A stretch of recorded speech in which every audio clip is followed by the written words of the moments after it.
நெகேமியா 4வது அதிகாரம் 9வது வசனம் சொல்கிறது, ஆனாலும் நாங்கள் எங்கள் தேவனை நோக்கி ஜெபம் பண்ணி அவர்கள் நிமித்தம் இரவும் பகலும் ஜாமம் காக்கிறவர்களை வைத்தோம். இங்கே நாம் பார்க்கின்றோம், நெகேமியா ஒரு ஜெப வீரன் மாத்திரமல்ல, அவர் ஒரு செயல் வீரனாகவும் இருந்திருக்கின்றார்.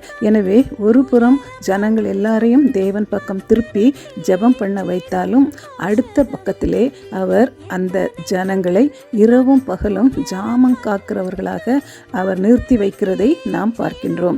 நம்முடைய ஆவிக்குரிய ஜீவியத்திலேயும் நாம் தேவனோடு ஜெபிக்கிறவர்களாக பக்தி வாழ்க்கையிலே இருந்தாலும் கூட, உலக பிரகாரமாக எது நேர்மையான செயல்முறைகளோ அவற்றையும் நாம் செயல்படுத்த வேண்டியவர்களாக இருக்கின்றோம். தொடர்ந்து நாம் பார்க்கின்றோம், நெகேமியா 4வது அதிகாரம் 10வது வசனத்தில், அப்பொழுது யூதா மனிதர் சுமைக்காரரின் பலன் குறைந்து போகிறது, மண் மேடு மிச்சமாயிருக்கிறது, நாங்கள் அலங்கத்தை கட்டக்கூடாது என்றார்கள் என்று சொல்லி நம்ம பார்க்கின்றோம். எனவே முதலாவதாக நம்ம பார்த்தோம், வெளியே இருக்கின்ற புறம்பே இருக்கிற சத்துருக்கள் இந்த எதிர்ப்பை கொண்டு வருகின்றார்கள். இப்பொழுது அவர்களுக்கு உள்ளாகவே இந்த யூதா மனிதர் என்று சொல்லும் பொழுது ஆதியாகமம் 29:35 வசனத்தின்படி நம்ம பார்க்கும் பொழுது, யூதா என்பதற்கு கர்த்தரை துதிப்பேன் என்ற ஒரு பெயர், ஒரு பொருள் இருக்கின்றது.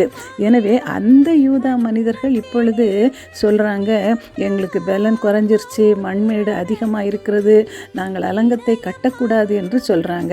அப்போ பாருங்கள், அந்த மண்கள் அதிகமாக இருக்குது, கல்லுகள் அதிகமாக இருக்குது, எல்லாத்தையும் சேர்த்து எடுத்து எல்லாவற்றையும் செய்ய எங்களுக்கு பலன் இல்லாமல் போயிடுச்சு அப்படின்னு அங்கே அவர்கள் உள்ளிருந்து கொடுக்கின்ற ஒரு எதிர்ப்பை நாம் பார்க்கின்றோம். எனவே அநேக வேளைகளிலே யூதா என்று சொல்லப்படுகின்ற துதிக்கிற கூட்டங்களும் கூட, தேவ வாழ்க்கையிலே வாழ்ந்து கொண்டிருக்கிற மக்களும் கூட அநேக நேரத்திலே அவர்கள் வித்தியாசமாக செயல்பட ஆரம்பிக்கிற விதத்தை சாத்தான் அப்படிப்பட்டவர்களையும் கூட எதிரிகளாக மாற்றி விடுகிறதை பார்க்கின்றோம்.